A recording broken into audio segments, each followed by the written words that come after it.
Hello student, you are welcome back to my YouTube channel.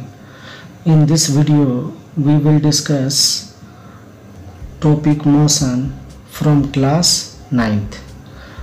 तो सबसे पहले हम मोशन को डिफाइन कर लेते हैं और उसका एक्सप्लेनेशन को कर लेते हैं. A body is said to be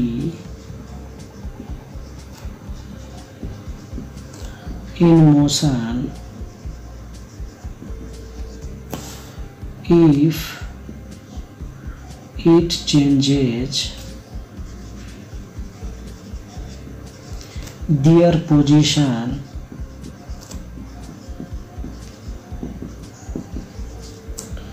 with respect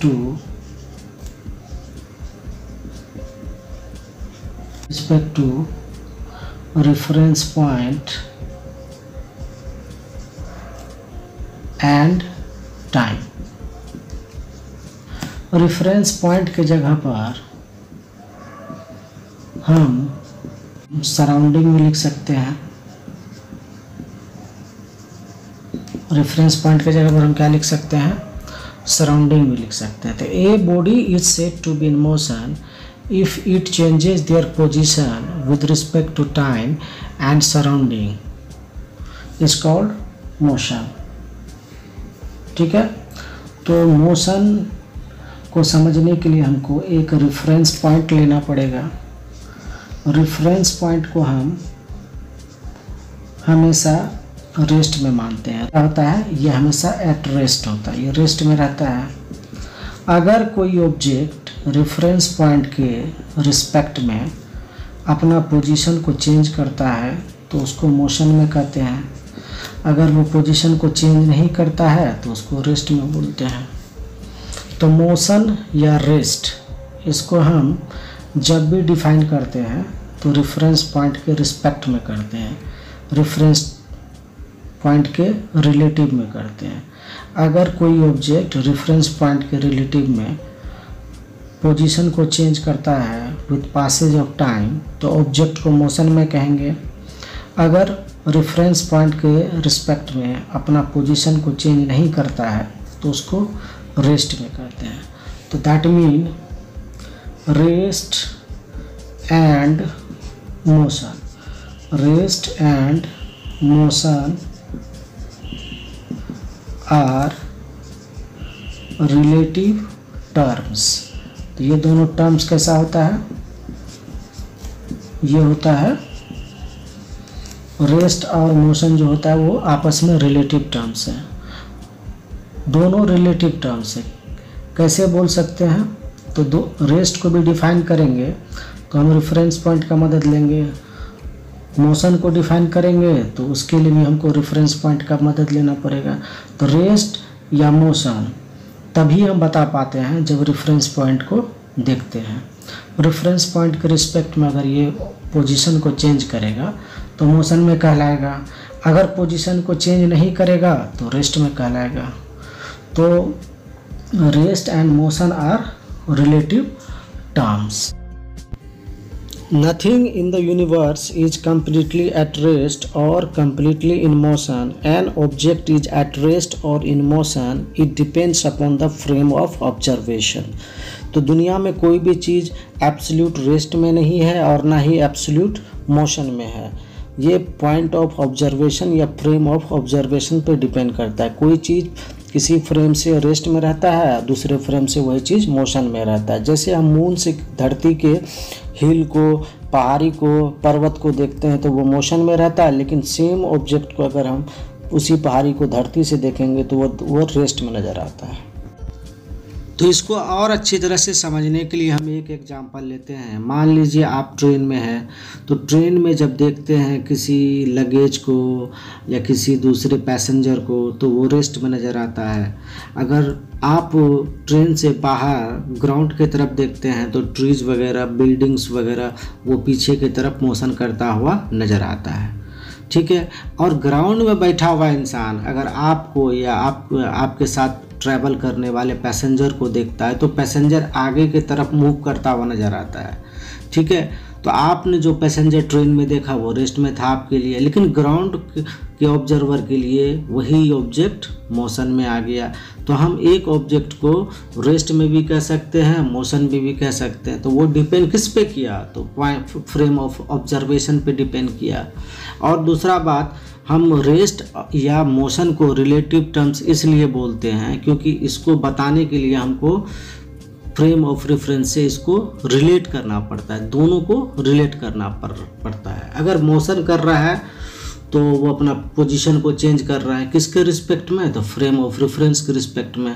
अगर वो रेस्ट में है तो फ्रेम ऑफ रेफरेंस के रिस्पेक्ट में अपना मोशन को चेंज, पोजीशन को चेंज टाइम के साथ नहीं करता है। अब चलिए मोशन के जितने भी पैरामीटर्स है या मोशन को समझने के लिए जितने भी टर्म्स है उसको हम लोग वन बाय वन करके स्टडी करेंगे। तो टर्म्स जिससे हम मोशन को डिस्क्राइब करते हैं, तो उनमें सबसे पहला टर्म्स जो है वो डिस्टेंस है, दूसरा डिस्प्लेसमेंट है, तीसरा स्पीड है, और fourth one velocity, fifth average velocity, sixth acceleration, seventh equation of motion, और 8 जो है ग्राफिंग मोशन। तो चलिए सबसे पहले हम डिस्टेंस को डिस्कस करते हैं। तो डिस्टेंस को डिफाइन हम लोग करते हैं, the actual path length, the actual path length covered by an object during motion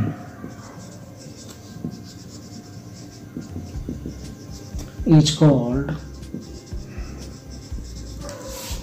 distance. The actual path length covered by an object during motion is called distance. जैसे कि कोई ऑब्जेक्ट है, point A से motion को start किया, point B तक गया और फिर यहाँ से पॉइंट सी तक गया। इस सिचुएशन में अगर ए से बी 8 मीटर है और ये 4 मीटर है, तो यहाँ पर जो डिस्टेंस होगा वो क्या होगा, डिस्टेंस हो जाएगा 8 मीटर प्लस 4 मीटर, क्योंकि एक्चुअल पाथ लेंथ ए से बी हो गया 8 और बी से सी 4, तो डिस्टेंस हमारा हो गया 12 मीटर। तो डिस्टेंस वही पाथ लेंथ है जिससे होकर कोई ऑब्जेक्ट मोशन को करता है, उसको क्या बोलते हैं, उसको बोलते हैं डिस्टेंस। तो डिस्टेंस हमारा एक्चुअल पाथ लेंथ है। डिस्टेंस जो है वो स्केलर क्वांटिटी होता है। तो डिस्टेंस जो है, डिस्टेंस इज स्केलर क्वांटिटी और it has no direction. It can be aided by simple algebra. It can be aided by simple algebra. ठीक है, इसमें हमको स्पेशल लॉ ऑफ एडिशन को लगाने का ज़रूरत नहीं है। दूसरा है SI unit of distance is, SI unit of distance is metre. और उसके बाद distance can't be, distance is always positive, distance is always positive, distance can't be negative, it is always positive, distance is always positive. ठीक है, तो हमारे पास 3 terms है जिसको याद करना है डिस्टेंस के लिए। डिस्टेंस को हम ऐड कर सकते हैं बाय सिंपल अलजेब्रा, ऐड कर सकते हैं। ठीक है, अब चलते हैं हम लोग डिस्प्लेसमेंट को डिस्कस करने के लिए। डिस्प्लेसमेंट है the shortest possible path length, the shortest between initial and final position of an object is called displacement. तो डिस्प्लेसमेंट हमारा क्या चीज़ है? The shortest possible path length between initial and final position of an object is called displacement. कैसे? जैसे कोई object है point A से point B तक जाना, तो पॉइंट ऑब्जेक्ट मान लेते हैं। तो इसको ए से बी तक जाने का ढेर सारा पॉसिबल पाथ हो सकता है। तो इस पाथ से होकर भी जा सकता था, इस पाथ से होकर भी जा सकता था, ये स्ट्रेट भी जा सकता है। तो शॉर्टेस्ट पाथ कौन होगा? तो ये स्ट्रेट वाला पाथ होगा। क्यों होगा? क्योंकि सबसे कम डिस्टेंस यही है। तो shortest possible path length between initial and final possible है। अगर ऐसे भी जाएगा तो पॉसिबल पाथ क्या रहेगा? ए टू बी स्ट्रेट रहेगा। तो straight path between initial and final position is called displacement. क्या कहलाता है? डिस्प्लेसमेंट कहलाता है। इसको लिख लेंगे, ठीक है। Displacement is vector quantity. क्यों है वेक्टर क्वांटिटी? तो उसको लिख लेते हैं। यहाँ पर पहला जो नोट लिखेंगे, displacement is vector quantity. Displacement is vector quantity, vector quantity, ठीक है। और इसका जो यूनिट होता है वो डिस्टेंस के यूनिट के बराबर ही होता है, ठीक है। उसको लिखने की ज़रूरत नहीं है। जो डिस्टेंस का यूनिट होता है वो डिस्प्लेसमेंट का भी होता है। और इट मे बी, डिस्टेंस तो हमारा ऑलवेज क्या था? पॉजिटिव था। लेकिन it may be positive, negative और जीरो। तो ये तीनों हो सकता है, पॉजिटिव भी हो सकता है, नेगेटिव भी हो सकता है और जीरो भी हो सकता है। कौन? तो डिस्प्लेसमेंट, ठीक है। पॉजिटिव भी हो सकता है, नेगेटिव भी हो सकता है और जीरो भी हो सकता है। डिस्प्लेसमेंट में भी पॉजिटिव, नेगेटिव और zero. We can't add to displacement by simple algebra. के पास मैग्नीट्यूड और डायरेक्शन दोनों है। तो यहाँ पे लिख लेते हैं displacement can't be added by simple algebra. जैसे डिस्टेंस को हम जोड़ सकते थे लेकिन इसको जोड़ नहीं सकते हैं, ऐड नहीं कर सकते हैं इसको, तो डिस्प्लेसमेंट को। So it is a vector quantity, we need to add to displacement by vector law of addition. चलिए तो एक एग्जांपल लेकर समझते हैं what is displacement and distance. तो एक ऑब्जेक्ट पॉइंट ए से स्टार्ट करता है मोशन को और ये 4 मीटर जाता है पॉइंट बी तक, और फिर ये पॉइंट बी से पॉइंट सी तक 90 डिग्री पर जाता है, ठीक है, और ये 3 मीटर है। तो इस सिचुएशन में डिस्टेंस कितना होगा और डिस्प्लेसमेंट कितना होगा, इसको हमको फाइंड आउट करना है। तो डिस्टेंस तो हमारा हो जाएगा 4 मीटर और प्लस 3 मीटर, तो कितना मीटर हो गया? 7 मीटर। और डिस्प्लेसमेंट हो जाएगा हमको शॉर्टेस्ट पॉसिबल पाथ लेंथ। तो इनिशियल टू फाइनल पोजीशन के मिलाने वाला पॉइंट लेंथ को क्या बोलेंगे? डिस्प्लेसमेंट। तो डिस्प्लेसमेंट तो ये नहीं हो सकता है, डिस्प्लेसमेंट होना होगा तो ये वाला होगा, ठीक है। तो इसको हमको फाइंड आउट करना है। तो इसको गौर से देखेंगे तो ये पाइथागोरस लगा के ही निकलेगा। तो पाइथागोरस को याद कीजिए, अगर कोई राइट एंगल ट्रायंगल है, ठीक है, ये 90 डिग्री है, तो 90 डिग्री के सामने वाला जो साइड होगा हाइपोटेन्यूज बोलते हैं, इसको बेस मान लेंगे। तो इसको क्या मानना पड़ेगा? परपेंडिकुलर। तो पाइथागोरस थ्योरम के हिसाब से h का स्क्वायर जो होगा वो होगा p का स्क्वायर प्लस b का स्क्वायर। तो यहाँ पर h को हम लिखेंगे √p² प्लस b स्क्वायर। ये कौन है? पाइथागोरस थ्योरम, ठीक है। तो यहाँ पर ये जो लेंथ है, तो यहाँ पर A to B जो मिलाने वाला लाइन था उसको क्या बोलेंगे? डिस्प्लेसमेंट। तो इस डिस्प्लेसमेंट को निकालने के लिए करेंगे क्या? तो ये 3 का स्क्वायर प्लस 4 का स्क्वायर, तो इसको डायरेक्टली लिखेंगे √3 का स्क्वायर प्लस 4 का स्क्वायर। तो ये कितना हो जाएगा, √25 हो जाएगा, और 25 का कितना हो जाएगा 5 मीटर। तो डिस्टेंस हमारा 7 मीटर था और डिस्प्लेसमेंट 5 मीटर था। तो हम यहाँ देख रहे हैं distance is greater then displacement. क्यों? क्योंकि यहाँ पर डिस्टेंस जो है 7 मीटर है और डिस्प्लेसमेंट 5 मीटर है। तो डिस्टेंस जो है या तो ग्रेटर होता है या इक्वल होता है किसके, तो डिस्प्लेसमेंट के। डिस्टेंस बाय डिस्प्लेसमेंट क्या हो जाएगा, डिस्टेंस बाय डिस्प्लेसमेंट को हम क्या लिख सकते हैं, इसको लिख सकते हैं 1 से ग्रेटर। इक्वल भी होगा जब डिस्टेंस और डिस्प्लेसमेंट दोनों एक ही पाथ में रहेगा, एक ही लाइन पे रहेगा। जैसे P से Q कोई ऑब्जेक्ट जाता है तो स्ट्रेट पाथ है और 1 डायरेक्शन में जा रहा है, तो यहाँ डिस्टेंस जितना होगा उतना डिस्प्लेसमेंट भी होगा। तो इस सिचुएशन में डिस्टेंस बाय डिस्प्लेसमेंट इक्वल भी होगा, लेकिन डिस्टेंस बाय डिस्प्लेसमेंट किसी सिंगल पॉइंट के लिए क्या होगा, वो ग्रेटर हो सकता है या इक्वल हो सकता है। सिर्फ इक्वल कब होगा, स्ट्रेट लाइन में। ठीक है, तो हमारे पास एक क्वेश्चन है, इसमें कह रहा है पार्टिकल जो है पॉइंट ए से बी तक जाता है, बी से सी तक जाता है और सी से डी तक जाता है। तो इस सिचुएशन में डिस्टेंस कितना होगा उसको निकालना है, व्हाट इज डिस्टेंस,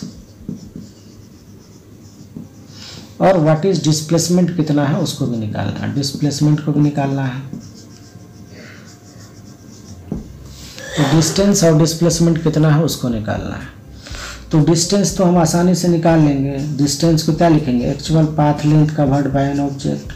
तो ऑब्जेक्ट ने जो डिस्टेंस कवर किया, ए से बी किया, बी से सी किया, सी से डी किया है, तो डिस्टेंस हो गया 18 प्लस 18 प्लस 6, तो 36 प्लस 6 42 मीटर का क्या कर लिया, डिस्टेंस कवर किया।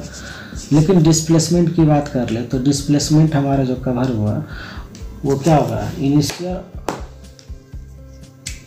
तो वो क्या होगा, इनिशियल और फाइनल को स्ट्रेट लाइन जो ज्वाइन करेगा वही क्या कहलाएगा हमारा डिस्प्लेसमेंट। तो डिस्प्लेसमेंट तो ये होगा।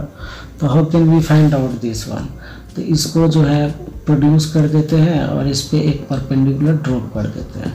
ये पाइथागोरस का हाइपोटेन्यूस हो गया, उसको हमको फाइंड आउट करना है तो निकल आएगा। तो ये लेंथ जो होगा यहाँ से यहाँ तक ये उतना ही होगा जितना ये 6 मीटर है, तो ये तो 6 मीटर आ गया। ठीक है, तब टोटल लेंथ कितना हो जाएगा, 18 प्लस 6 24 मीटर हो जाएगा। और यहाँ पर 18 है तो ये भी 18 होगा। तो अब जो इसको लिखेंगे हमारे पास जो ट्राइंगल आएगा, ट्राइंगल कैसा होगा, तो अब जो हमारा पाइथागोरस लगाने के लिए जो ट्राइंगल मिलेगा तो वो हो जाएगा आपको 18 प्लस 6 24 मीटर आ जाएगा इधर, और ये है 18 मीटर तो ये भी 18 मीटर होगा, तो 18 मीटर यहाँ आ जाएगा। ठीक है, अब हम इसको हाइपोटेन्यूस को निकाल लेंगे तो यही क्या देगा, डिस्प्लेसमेंट। तो डिस्प्लेसमेंट जो हो जाएगा हमारा क्या हो जाएगा, अंडर रूट बेस का स्क्वायर परपेंडिकुलर का स्क्वायर। तो बेस जो हमारा है 24 का स्क्वायर है और परपेंडिकुलर 18 का स्क्वायर है। अब दोनों में जो है 6 का स्क्वायर कॉमन ले लेंगे तो रूट से बाहर आ जाएगा। तो ये चलिए एक बार लिख देते हैं, ये 4 का स्क्वायर और ये 3 का स्क्वायर बचेगा। तो 6 जो है हमारा क्या हो जाएगा, बाहर आ जाएगा, और यहाँ 4 का स्क्वायर प्लस 3 का स्क्वायर रह जाएगा।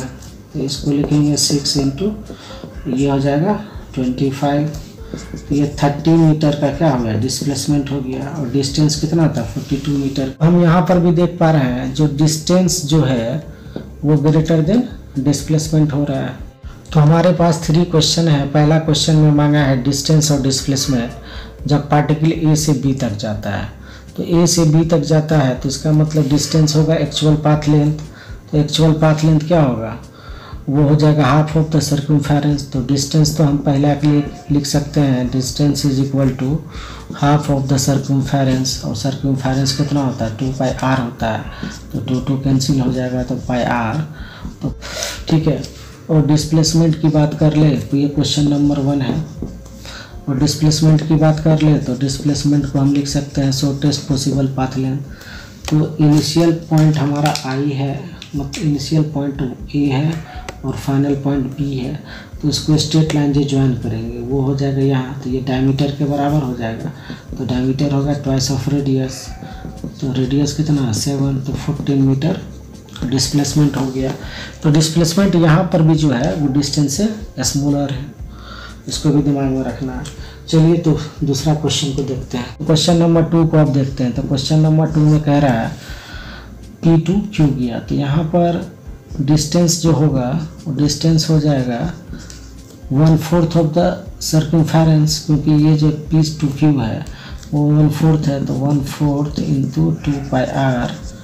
ठीक है, तो इसको लिखेंगे 1/2 इंटू πr, इसको लिखेंगे 1/2 22/7। और रेडियस इसका भी 7 मीटर है, तो 7 कट जाएगा, 1 जा होगा, तो 11 मीटर जो हो जाएगा इसका क्या हो जाएगा, डिस्टेंस हो जाएगा 11 मीटर। कहाँ से कहाँ, तो P से Q तक जाने में, P से Q तक जाने में कितना लगेगा 11 metre.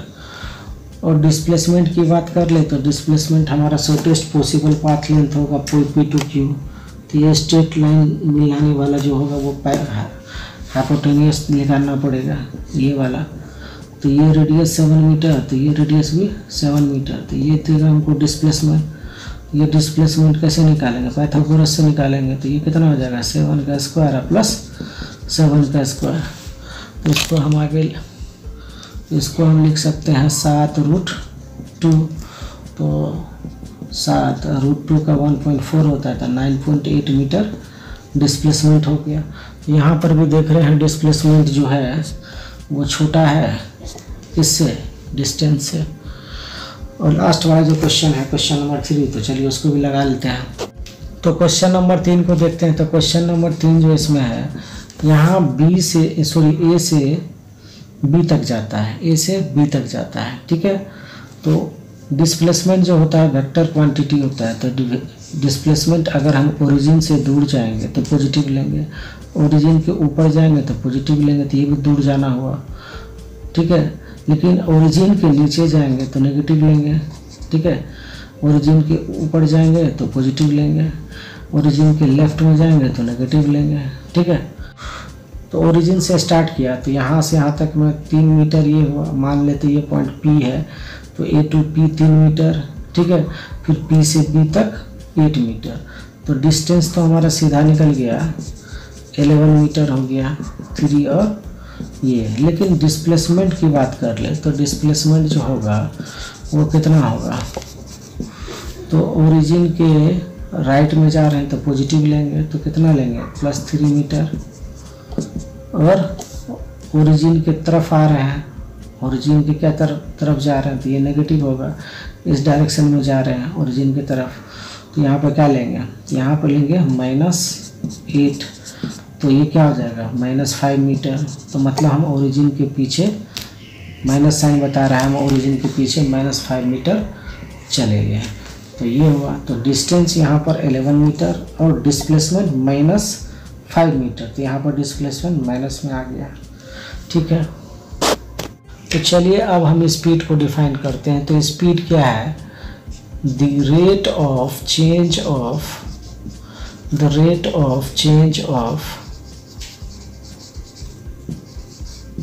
distance is called speed. It's called speed. The rate of change of distance is called speed. तो इसको लिखने के लिए हम करेंगे क्या, मान लेते हैं हम t टाइम में s डिस्टेंस को कवर करते हैं। s is distance, s is what, s is distance, और t क्या है, तो t हमारा टाइम है। तो t टाइम में हम s डिस्टेंस कवर करते हैं, तो 1 यूनिट टाइम में कितना डिस्टेंस को कवर करेंगे, तो वही उसका रेट हो जाएगा। तो वही हो जाएगा rate of change of distance. तो rate of change of distance को ही तो बोलते हैं स्पीड। क्या बोलते हैं, स्पीड। स्पीड को हम लेटर v से रिप्रेजेंट करते हैं, तो v बराबर क्या हो जाएगा s बाई टी। s क्या है डिस्टेंस, t क्या है टाइम, और ये क्या होता है स्केलर क्वांटिटी होता है, ठीक है। It is always positive. इसका यूनिट क्या होगा मीटर पर सेकेंड, इसका यूनिट हो जाएगा SI unit, CGS unit centimetre पर सेकेंड हो जाएगा। Distance by time is speed, ठीक है।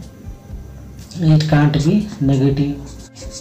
The rate of change of displacement is called velocity, ठीक है। तो वेलोसिटी इक्वल टू डिस्प्लेसमेंट, इसको भी v से रिप्रेजेंट करते हैं, डोंट वरी। तो डिस्प्लेसमेंट वेक्टरली अलग लिखते हैं, लेकिन हम वेक्टर को यहाँ 9th में ज़्यादा कंसीडर नहीं करेंगे, मतलब सिम्बोलिकली v ही लिखेंगे।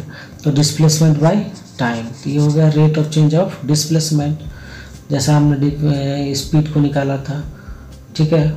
तो डिस्प्लेसमेंट को मान लेते x है, टाइम को t मान लेते, तो ये हो जाएगा हमारा वेलोसिटी। और इसके पास डायरेक्शन होगा, ये वेक्टर क्वांटिटी होता है, यूनिट उतना ही होता है जो स्पीड का हुआ था, वेक्टर क्वांटिटी होता है। और ये जो होगा it may be positive negative and zero, it may be, इसको भी लिख लेते हैं, it may be positive negative और जीरो, ये तीनों हो सकता है, ठीक है। इट में भी पॉजिटिव नेगेटिव और ज़ीरो, कौन चीज़, तो डिस्प्लेसमेंट में भी पॉजिटिव नेगेटिव और ज़ीरो, ये तीनों हो सकता है।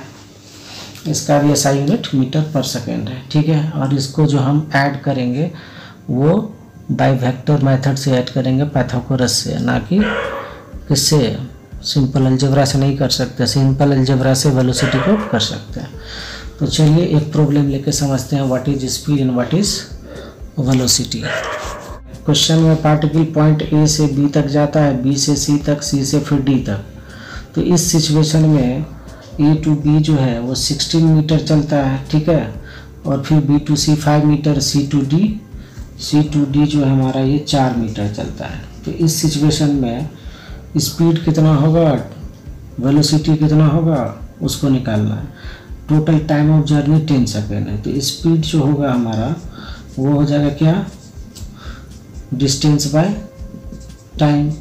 तो डिस्टेंस कितना का कवर किया, तो डिस्टेंस कवर किया हमको 16 मीटर और प्लस 5 मीटर और प्लस 4 मीटर, 25 मीटर किया।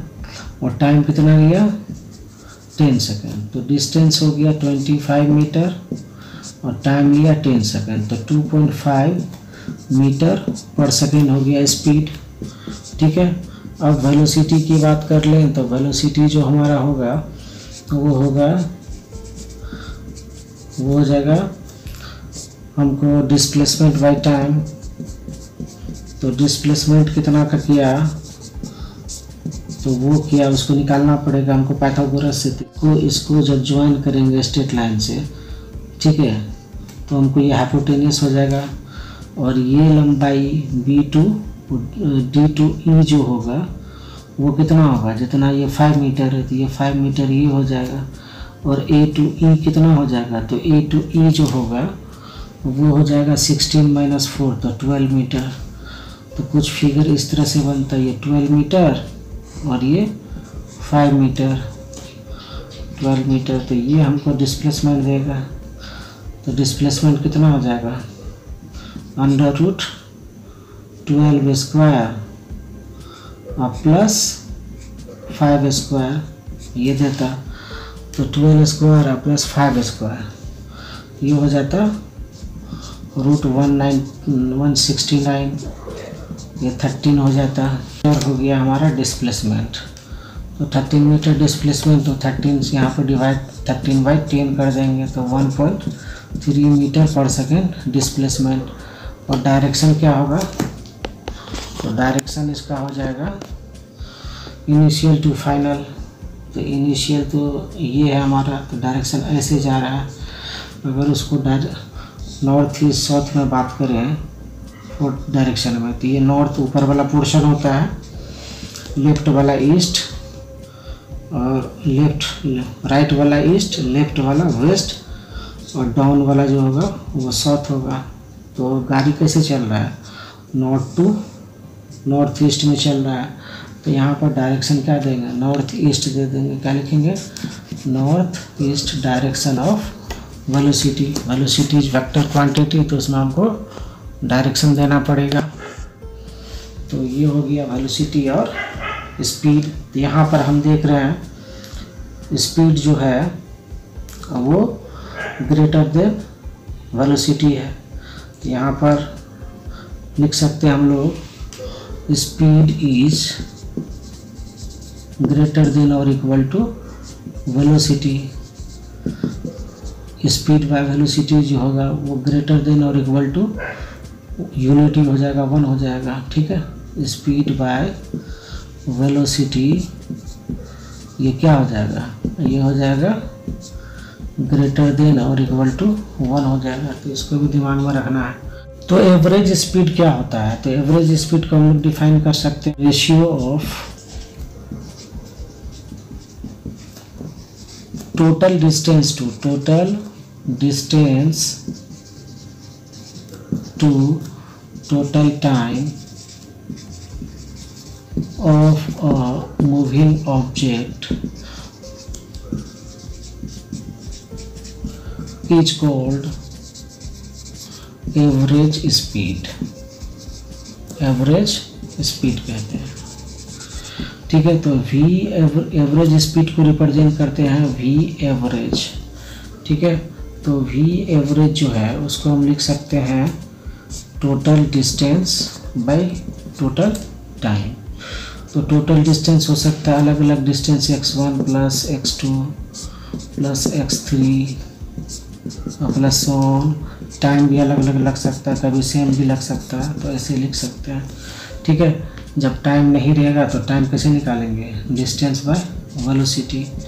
टाइम बराबर क्या हो जाएगा, डिस्टेंस बाय स्पीड हो जाएगा टाइम। ठीक है, तो इसका यूज कर लेंगे। जब डिस्टेंस रहेगा वेलोसिटी रहेगा तो टाइम निकल जाएगा। ठीक है, नहीं अगर दिया रहेगा तो सबको पहले से डाल के इसको हम सॉल्व कर लेंगे। तो चलिए एक प्रॉब्लम लेके समझते हैं जो एवरेज स्पीड कैसे हम लोग कैलकुलेट करते हैं। यहाँ पर एक क्वेश्चन है जिसमें हमसे कह रहा है एक पार्टिकल पॉइंट ए से पॉइंट बी तक जाता है। तो पहले पॉइंट ए से पॉइंट पी तक जाता है। ए और पी के बीच में जो डिस्टेंस है 240 किलोमीटर है, और उसको जो कवर करता है वो स्पीड 60 किलोमीटर पर आवर से करता है। फिर पॉइंट पी से बी तक जो स्पीड है वो 90 किलोमीटर पर आवर से। तो इसको मान लेते हैं v1, इसको मान लेते हैं v2। तो हमारे पास ये डिस्टेंस और स्पीड है, तो हमको एवरेज वेलोसिटी चाहिए। तो एवरेज वेलोसिटी क्या होता है, total distance by total time. तो टोटल डिस्टेंस कितना हुआ, पहले वो ए से पी गया 240 किलोमीटर, फिर कितना गया पी से बी तक गया 45 किलोमीटर, और उसके बाद टाइम की बात कर ले तो टाइम जो पहला टाइम लगा वो लगा t1 और ये t2। तो टाइम तो हम निकाल सकते हैं, टाइम बराबर क्या होता है, डिस्टेंस बाय स्पीड। तो t1 बराबर हो जाएगा d1 बाय v1। तो ठीक है, तो यहीं पर डाल देते हैं, इसको ऐड करके तो 285 हो जाएगा, 285। और टाइम जो हो जाएगा हमको d1 हमको कितना है 240, और उसको कितना स्पीड से कवर किया, तो 60 की स्पीड से किया, तो प्लस 60। और दूसरा वाला जो टाइम है वो टाइम कितना लेंगे, तो वो डिस्टेंस 45 और किस रफ्तार से गया था 90 से। ठीक है, तो इसको अब लिख सकते हैं 285 डिवाइडेड बाय 4 प्लस 1/2। तो ये हो जाएगा 285 इंटू 2 और डिवाइडेड बाय 5 हो जाएगा, 9 हो जाएगा, सॉरी ये 9 हो जाएगा। ठीक है, तो यहाँ पर ये 3 से देखते हैं कट जाता है, 3 9 जा 27, 3 5 जा ये हो जाएगा 3 5 जा 3 9 जा 27, बचा कितना 1, 3 5 जा, तो ये हो जाएगा आपको 2 5 जा 10 और 2 9 जा 18 19 बाई 3, तो ये हो जाएगा 3 6 जा 18 3 3 जा 33 63 kilometre per hour is the our average speed. इसको लिख लीजिए, kilometre per hour is the our average speed. यहाँ लिख देते हैं 63.3 kilometre per hour is the average speed. ठीक है, तो यहाँ पर एक क्वेश्चन है, कोई पार्टिकल या कोई व्हीकल टाउन P से टाउन B तक जाता है और फिर टाउन B से टाउन P तक रिटर्न बैक हो जाता है उसी पाथ से। जाने का स्पीड v1 था और लौटने का स्पीड v2 था, तो इस सिचुएशन में एवरेज स्पीड कितना होगा उसको फाइंड आउट करना है। तो हम बेसिक जो है एवरेज स्पीड का वो क्या है, average speed is equal to total distance by total time. ठीक है, तो टोटल डिस्टेंस जो हमारे पास है x जाने का और x आने का मालूम नहीं है, तो उसको क्या मान लेंगे, x जाने का तो आने का भी x होगा, और टाइम अलग अलग लगेगा क्योंकि स्पीड हमारा अलग अलग है। अभी इस सिचुएशन में हमारे पास टाइम तो है नहीं, टाइम निकालेंगे तो टाइम इक्वल टू क्या पढ़े थे हम लोग, time equal to distance by speed होता है। ठीक है, तो यहाँ पर जो t1 होगा तो डिस्टेंस d1 बाई v1 होगा, फिर d2 डिस्टेंस बाई v2 हो जाएगा। तो इसको हम लिख सकते हैं 2x डिवाइडेड बाय d1 हमारा x था, स्पीड v1 था, और d2 हमारा x था, स्पीड v2 था। तो इसको लिखेंगे 2x x common 1 by v1 plus 1 by v2, इसको लिखेंगे। तो अब जो है इसको सॉल्व कर लेते हैं हम लोग, आगे सॉल्व कर लेते हैं। तो ये हो जाएगा average velocity is equal to 2x divided by x को यहाँ पर कैंसिल कर लेते हैं, तो यहाँ क्या बचेगा 2, तो एवरेज वेलोसिटी हो गया 1 by v1 plus 1 by v2।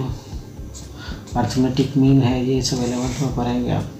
तो यहाँ पर 2 v1 प्लस v2 इंटू क्या हो जाएगा v1 इंटू v2 हो जाएगा, जिसको लिख सकते हैं हम लोग 2v1 into v2 divided by v1 plus v2। निकल गया।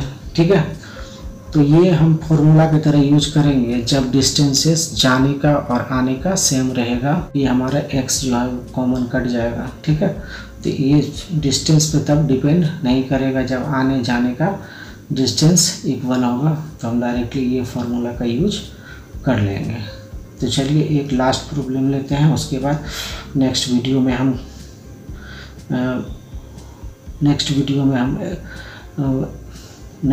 में हम एक्सीलरेशन और एवरेज वेलोसिटी को डिस्कस करेंगे नेक्स्ट वीडियो में, हो सकेगा तो ग्राफ को भी टच कर लेंगे। से क्वेश्चन है, क्वेश्चन कह रहा है पॉइंट ए से पॉइंट बी तक कोई कार जो है, ये कोई व्हीकल है, वो 60 किलोमीटर पर आवर से जाता है, फिर पॉइंट बी से पॉइंट सी तक 40 किलोमीटर पर आवर से जाता है। तो इस सिचुएशन में एवरेज वेलोसिटी होगा कितना, उसको फाइंड आउट करना है। तो एवरेज वेलोसिटी का हम लोग क्या जानते हैं, एवरेज वेलोसिटी होता है total distance by total time होता है। तो टोटल डिस्टेंस हमारा 10 plus 10 time t1 plus t2, ये 20 बाई t1, और t1 हो जाएगा d1 बाई v1। तो d1 हमारा 10 है और v1 हमारा कितना है 60, और d2 हमारा कितना है वो भी 10 है, और वेलोसिटी कितना है 40। तो अब इस सिचुएशन में इसको लिखेंगे 20 into 10 into 1 by 60 plus 1 by 40। तो यहाँ पर ये 10 का 0 कट जाएगा, 2 हो जाएगा, और यहाँ पर 1 बाई 10 ले लेंगे तो 1 बाई 20 ले लेते हैं। तो यहाँ बचेगा कितना 1 बाई 3 प्लस 1 बाई 2। तो ये हो जाएगा 40, ऊपर में 20 नीचे से ऊपर चला जाएगा, और ये 5 बाई 6 हो जाएगा। अब इसको लिखेंगे आगे 240 बाई 5, तो 48 किलोमीटर पर आवर क्या हो गया हमारा एवरेज स्पीड। या इस प्रॉब्लम को हम फॉर्मूला से भी कर सकते हैं, क्योंकि इक्वल डिस्टेंस है इक्वल डिस्टेंसेस है तो उसके लिए फार्मूला लास्ट वाला स्लाइड में किए थे हम लोग। फार्मूला था हमारे पास V average equal to 2 into V1 into V2 divided by V1 plus V2, ये फार्मूला था। तो 2 इंटू V1 था 60 और V2 कितना था 40 प्लस 60 प्लस 40 हो जाएगा। तो इसको लिखेंगे 2 6 जा 120 इंटू 40 बाई 100, तो ये 0 0 कट जाएगा, तो इससे भी 48 किलोमीटर पर आवर हमारा स्पीड आ गया। तो चलिए अब नेक्स्ट क्लास में इसको हम एवरेज वेलोसिटी, एक्सीलरेशन और मोशन ग्राफ को टच करेंगे। ठीक है, अगर क्लास 9th में जो बच्चे भी पढ़ रहे हैं उसके लिए मैंने ये वीडियो बनाया था। ठीक है, अच्छा लगे वीडियो तो आप मेरे चैनल को सब्सक्राइब कर सकते हैं, अपने फ्रेंड के साथ इसको शेयर कर सकते हैं। Thank you for watching. Thank you.